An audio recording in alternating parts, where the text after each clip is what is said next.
అపీలింగ్గా ఉన్నారు సార్. మీ పర్ఫార్మెన్స్ కూడా. బట్ ఒకే ఒక మీ సినిమాలో మొత్తం చాలా వరకు ప్యాటర్న్ చూస్తుంటే ఒక ప్యాటర్న్ కనిపిస్తుంది. మీ ప్రొడ్యూసర్లో సార్ సినిమా చివరికి వచ్చేటప్పుడు, షూటింగ్ చివరికి వచ్చేటప్పటికే అలసిపోతున్నారు.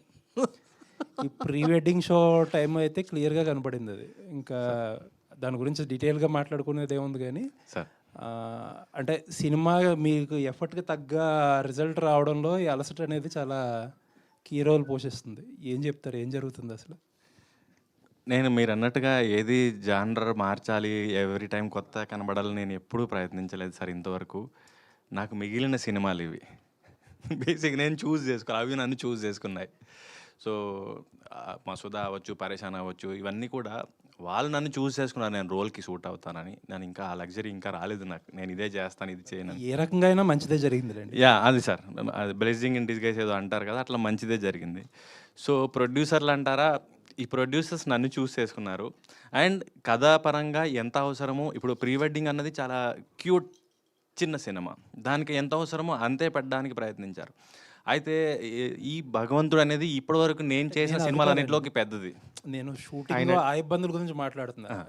తర్వాత మార్కెటింగ్, సినిమా ఇప్పుడు ఎంత ప్యాషనెట్గా ప్రొడ్యూస్ చేస్తారనేది ఒక లెక్క అయితే, అక్కడి నుంచి సినిమాని జనాల్లోకి ఎంతలా తీసుకెళ్ళగలరు అనేదే మెయిన్. ఇవే అది ఎంత ఇంపార్టెంటో ఇది అంత ఇంపార్టెంట్ సార్. అప్పటికే అలసిపోతుంటే ఆ సెకండ్ పార్ట్ వదిలేస్తున్నారు. అంటే అలసిపోవడం అంటే మీరు చెప్పింది ఆర్థిక అలసిపోవడం అనేది అనొచ్చు, మార్కెటింగ్ సంబంధించి, పబ్లిసిటీకి సంబంధించి. సో ఇది యాజ్ అన్ యాక్టర్ నా చేతుల్లో లేనిది, నేను ఎంత పుష్ చేసినా అవ్వంది సార్. అంటే ప్రీ వెడ్డింగ్కి సంబంధించి చూసినట్టయితే నేను ఆ చిన్నపిల్లోడే వేసుకుని తిరిగాం, కార్ వేసుకుని ఇన్స్టాగ్రామ్ రీల్స్ అని అవని ఇవని. ఈవెన్ మీడియా, ఎందుకు మీడియా మాట్లాడతానంటే మీడియా ఎక్కువ సపోర్ట్ చేసింది. సో కొన్ని విషయాల్లో డబ్బు పెడితే కానీ కొన్ని ఇంటర్వ్యూలు చేయరని నేను వింటూ ఉంటాను, నాకు తెలీదు. కొన్ని విషయాలు డబ్బు పెడితే కానీ ఈ సోషల్ మీడియా ప్రమోషను పేపర్లో కానీ టీవీలో కానీ అవ్వవు అంటారు. ప్రొడ్యూసర్స్ ఎవ్రీ టైం నాకు ఏం చెప్తారంటే, మేము బాగా చేస్తాం, మాకు ఇంత ఫండ్ ఉంది సినిమాకి ప్రమోషన్స్కి అని. లాస్ట్కి వచ్చేసరికి ఎవ్రీ టైం నేను మోసపోతూనే ఉన్నాను. నేను అడగలేను, మీరు నాకు చెప్పారు కదండి ఎందుకు చేయట్లేదంటే, అప్పుడు డబ్బులు వస్తాయి అనుకున్నాం, ఇప్పుడు రాలేదన్నారు. ఇప్పటికీ మా దగ్గర రావాల్సిన డబ్బులు అయిపోయాయి అన్నారు, మార్కెట్ బాగలేదన్నారు, మేము ఏదో అమ్ముదాము, లేకపోతే ఎక్కడో ఇన్వెస్ట్ చేసాము, లేకపోతే ఎక్కడ నుంచి తీసుకొద్దాం అనుకున్నాము, రాలేదన్నారు. ఎవ్రీ టైం ఈ డిసప్పాయింట్మెంట్ ఉంది సార్ నాకు. ప్రతిసారి ఏంటంటే షూటింగ్ వరకు బాగా చదువుతుంది, ఫస్ట్ కాపీ వరకు బాగా చదువుతుంది, తర్వాత ఏంటి అంటే తెలీదు. సో ఈసారి ఇప్పటి నుంచి 2026 నుంచి అది రిపీట్ అవ్వద్దని కోరుకుంటున్నాను సార్. సార్ తిరువురు గారు ఇప్పుడు అన్నారు కదా, డబ్బు పెడితేనే ఇంటర్వ్యూలు చేస్తారు లేకపోతే ప్రమోషన్ చేస్తారని. సార్ మీకు సినిమాకి అలా జరిగిందా అండి? నా ప్రొడ్యూసర్స్ నాకు చెప్పింది తప్ప, నాకు మీడియాలో కొంతమంది నాకు పర్సనల్లీ తెలుసు.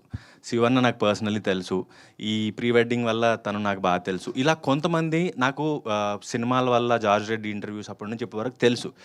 కొంతమంది ఏదైతే ప్రొడ్యూసర్స్ చెప్పారో, ఇవి ఇంటర్వ్యూస్ ఇలా కొంతమంది పాపులర్ ఉన్నాయి, కొంతమంది ఇవి ఎక్కువ జనాల్లోకి వెళ్తున్నాయి, ఇవి ఇంటర్వ్యూస్ ప్లాన్ చేయొచ్చు కదంటే వాళ్ళు డబ్బులు పెడతారు, మా దగ్గర లేవు అన్నారు. అది నేను ఏం అడ్రస్ చేయగలను? కాబట్టి త్రూ ప్రొడ్యూసర్స్ వచ్చిన ఇన్ఫర్మేషన్ నాకు చాలామంది, నేను మీడియా వాళ్ళు అన్నాను, అందులో కొంతమంది మాత్రం నాకు పర్సనల్లీ తెలుసు, నేను వాళ్ళని అన్న అంటాను, సార్ అంటాను. మిగతా వాళ్ళని మీడియా వాళ్ళు కానీ నాకు చూస్తే గుర్తుపడతాను తప్ప నాకు తెలియదు. ఇప్పుడు సార్ నేను మిమ్మల్ని కూడా ఇంటర్వ్యూ ఎప్పుడు చేద్దామని అడుగుతున్నా, ఇప్పుడు కూడా అడుగుతున్నా, ఎప్పుడు చేద్దాం? మీరు అడుగుతారు మళ్ళీ కనబడరు. అంటే రెడీ ఎప్పుడు చేద్దాం అంటే దాని అర్థం ఏంటి?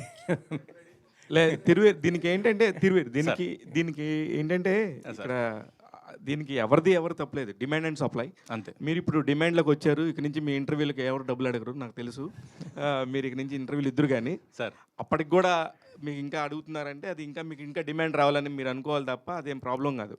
ఇకపోతే ఈ సినిమాకి సంబంధించిన టీజర్ చాలా బాగుంది సార్, డైరెక్టర్ గారు, ఫ్యాంటాస్టిక్ ఉంది.